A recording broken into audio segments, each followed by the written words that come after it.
Bonjour et bienvenue sur cette vidéo pour déterminer l'équation d'une droite passant par deux points.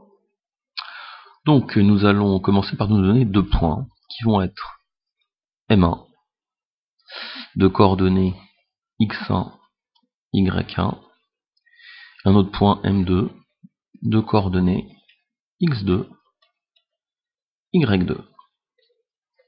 Bien sûr ces deux points, donc nous avons deux points et il ne peut y avoir qu'une seule droite qui passe par ces deux points, qui va être de la forme, donc je vais noter D pour droite, qui sera de la forme y égale à x plus b. Et c'est parti. Donc déjà, ce que je sais, c'est que M1 appartient à la droite D. Première chose.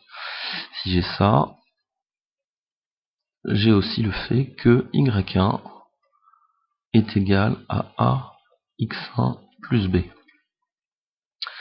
Deuxième chose, je sais que le point M2 appartient à la droite D. Et ça, c'est le cas si seulement si j'ai y2 égale à x2 plus b. Ça me permet de poser quoi? Ça me permet de poser un système de deux équations à deux inconnues, qui seront ici A et B, que je ne connais pas, donc je ne connais ni mon coefficient directeur, ni mon ordonnée d'origine, et je les recherche, grâce à ces deux points. Donc je vais avoir à résoudre le système y1 qui est égal à x1 plus b, et le système, et l'autre équation du système y2 égale à x2 plus b. Donc j'ai un système de deux équations à deux inconnus, deux équations à deux inconnus. La première, je vais noter L1, la deuxième, L2, ligne 2. Donc première chose qu'on va chercher, c'est combien vaut A. Donc première chose, on va déterminer la valeur du coefficient directeur. Pour ce faire, nous allons déjà faire une première opération, c'est-à-dire que je vais prendre L2 et je vais lui soustraire L1. Donc c'est parti. Je vais faire L2 moins L1.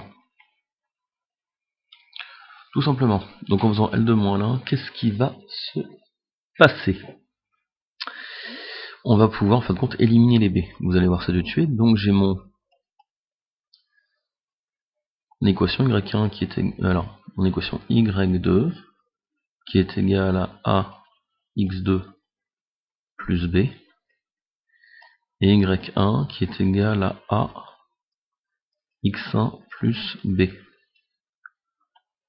Et je vais soustraire à la ligne 2 la ligne 1, comme j'ai noté en jaune. Ça me fait quoi? Ça me fait du y2 moins y1 qui est égal à du a x2 moins a x1 plus le b auquel j'enlève mon b. Et donc chose agréable, je vais avoir la simplification b moins b, ça me fait 0. Donc je n'ai plus la présence de mon ordonnée à l'origine, je n'ai plus que y2 moins y1 qui est égal à a facteur de x2 moins x1. Donc ça c'est cool. De là, je peux donc déterminer mon a, c'est-à-dire je vais diviser de chaque côté par x2 moins x1 pour isoler mon a, et je me retrouve avec donc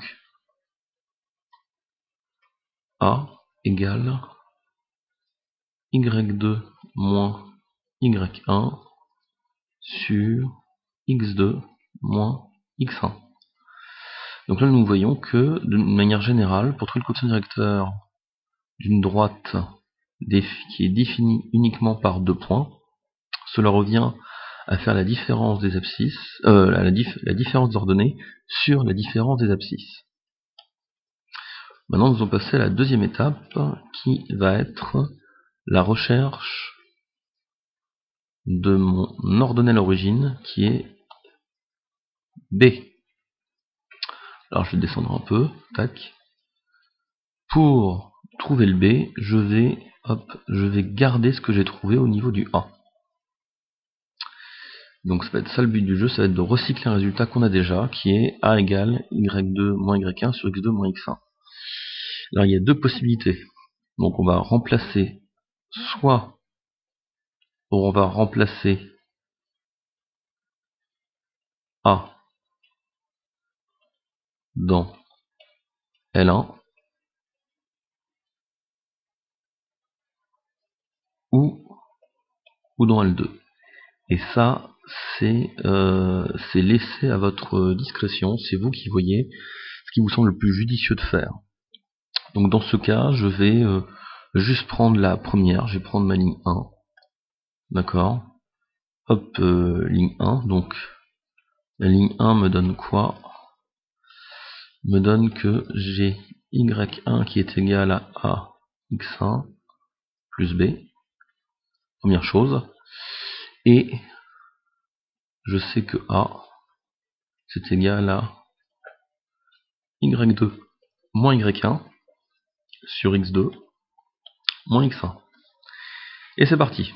Donc ici, je remplace, y1 est égal à donc y2 moins y1 sur x2 moins x1, facteur de x1 plus b. Ce que je peux faire, c'est déjà distribuer mon x1 sur le numérateur. Donc je vais me retrouver avec y1 qui est égal à y2 x1 moins y1 x1 sur x2 moins x1 plus b. Le but du jeu va être d'isoler mon b.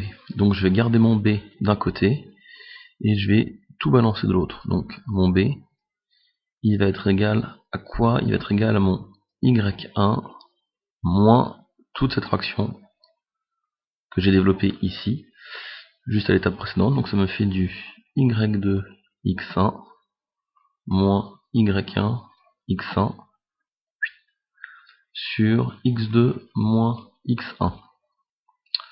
Donc à partir de là, ce qui est cool, c'est que je vais tac tac tac, je vais descendre encore un peu, je vais tout mettre au dénominateur. Donc ça c'est une mise au dénominateur comme on sait faire, et ce sera quand même assez bien. Donc tout est sur x2 moins x1. Ici mon y1 il va être multiplié par x2 moins x1. Et le moins ici je vais le distribuer sur ce qui est sur le numérateur que j'ai noté juste là. Il faut imaginer que le moins se distribue là-dessus. Donc ça me fait moins y2 x1 moins y1 x1. Et là je vais tout développer pour avoir une simplification qui va arriver directement. Mon b c'est quoi? Donc grand trait de fraction, c'est y1 x2 moins y1 x1 moins y2 x1 moins par moins plus y1 x1, tout ça sur x2 moins x1. Je vais pouvoir simplifier, je vois que j'ai un y1 x1 ici et un moins y1 x1 là. Donc ce terme là dégage avec ce terme là. Et je me trouve tout simplement avec une valeur de b générale. B c'est égal à quoi? Ça va être égal à y1 x2 moins y2 x1 sur x2 moins x1. Et là on vient de finir le job. On a la forme générale de l'ordonnée d'origine d'une droite qui est définie par uniquement deux points. Donc voilà, donc vous venez de voir la démonstration pour trouver le A et le B en fonction des deux points qu'on avait à l'origine. J'ai remonté tranquillement, qui sont M1 et M2. Donc d'abord le coefficient directeur, en soustrayant par exemple la ligne 2 à la ligne 1, on aurait pu faire aussi l'inverse, ça n'aurait pas changé grand chose. Voilà, juste on aurait eu la même forme mais avec les quantités qui auraient été déplacées, c'est juste ça. Je poursuis sur mon B, j'ai choisi la ligne 1, on aurait pu le faire aussi avec la ligne 2, on aurait eu le même résultat avec une simplification similaire qu'on aurait eu dans la suite du calcul. Voilà. Merci d'avoir suivi cette petite démonstration.